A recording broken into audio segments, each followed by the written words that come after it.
And we're joined now by Valerie Ainsworth, who is a clinical social worker specializing in treating veterans with PTSD. Welcome. Thank you. As we just saw, you've incorporated your lifelong love of horses into your work as a therapist. How does horse therapy help veterans diagnosed with PTSD, with depression and anxiety? Well, horses are creatures of prey, so they're always reading their environment. And when they read their environment, they're also reading you as a human being. So what horses do is they mirror back to us what we give out to the rest of the world. And there's something about that nonverbal communication that you have with a horse when you he gives back to you what you're giving out to the rest of the world that helps you understand. And there's just something about a horse that people relate to the horse. They feel like the horse understands them, and there's an instant communication. The video we just saw, many of our viewers will recognize Chris Pazar. Chris was in a documentary we did a couple of years ago on Home Ground that followed 3 veterans and their integration back into civilian life after returning from service. People may recognize Chris from our first documentary and see how he is still in the process of trying to adjust. It takes, in many cases for many veterans, a number of years to really reintegrating and to adjust. And for all of us, I mean, communication and interactions with others is always a constant challenge. Horses help people with your everyday interactions with your family members. A lot of times, and I think Chris has found this, is that the interactions he has with the horse sort of mirror what goes on in his family life. And so if he's having difficulty asking a horse to do something and he's not getting what he wants from the horse, he says, this is what happens at home. This is exactly what I deal with at home. And if he can change up the way that he works with the horse and change up the way he works with the animal, then that can play out in his human interactions. And there's something about doing the work with the horse that takes away all the baggage. And we just do the work and it happens. Are you seeing a lot of success with the horse therapy? A lot of success, more than I ever really expected. And frequently we'll have people that come to the farm and work with the horses, and they'll start out by saying, I'm afraid of horses. I'm not really sure I want to do this. Some of the retreats that we've done have been with people from New York City that have never been on a farm, and they're apprehensive, and yet at the end of the session, they've bonded with the horse, something's happened, and they come away in a better place because of the work they did. Is there anything in particular that it seems to assist veterans with? Anxiety, depression, PTSD? The whole spectrum. And it depends on what the person brings with them that day when they're working with the horses. And a lot of times we'll ask people ahead of time, what is it that you would like the horses to understand about you, and what is it that you would like the horses to help you with?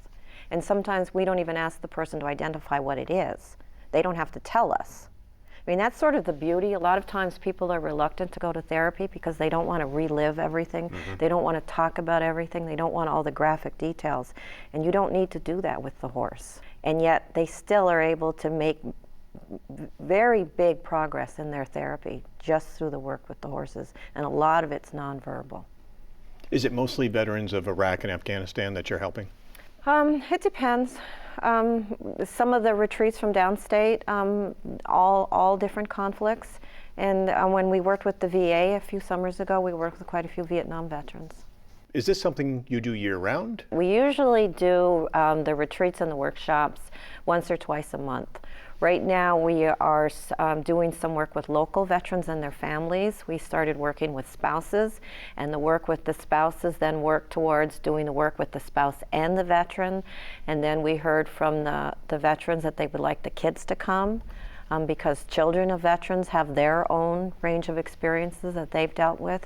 So now we're starting to do work with families too. You're on the board of Homeward Bound Adirondacks. Yes, Tell us more about your group and how you assist veterans. So Homeward Bound Adirondacks actually was started in 2009. It was a group of just local individuals in the Saranac Lake area that were interested in furthering the whole concept of healing in the wilderness based on the healing cottages of Saranac Lake and that long-standing tradition. So Homeward Bound does the healing retreats in the wilderness. We also do case management, referral, and linkage to community resources, and no-cost transportation in our van that was donated by the DAV to all veterans in the North Country. You mentioned back in 2009 when Homeward Bound Adirondacks started, the first proposal was to create a retreat in Saranac Lake. That never quite got off the ground. So for the next few years, many of the retreats were held in hotels. And are you still doing that? It always comes down to dollars and cents, and there's very little funding. Homeward Bound is all done on donor generosity and the small grants that we receive. So we have used hotels in the past. We've worked with some hotels that have given us good rates. It's difficult in the Adirondacks because we have such a short tourist season.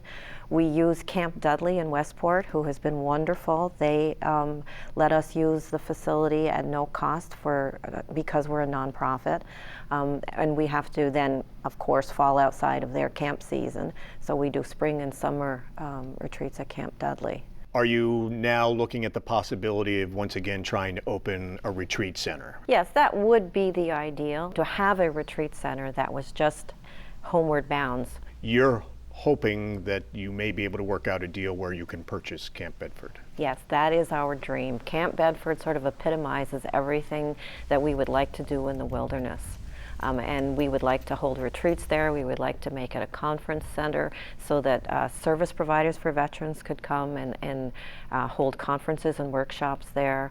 And we'd like, ideally, have year-round facility that veterans would have a home and a place to come to in the Adirondacks. Right now you're in the process of applying for state grant money, the NC Red Sea. Yes. You're hoping to get up to $500,000 to help with the purchase of the property and to start some of the work on the renovations. Yes, that's our dream right now. That's what we're working on. If they get their funding, Homeward Bound says they hope to open as early as next year and eventually turn the camp into a year-round destination for veterans and their families to return to year after year. And you can find our new Veterans Coming Home videos at mountainlake.org and on our other social platforms.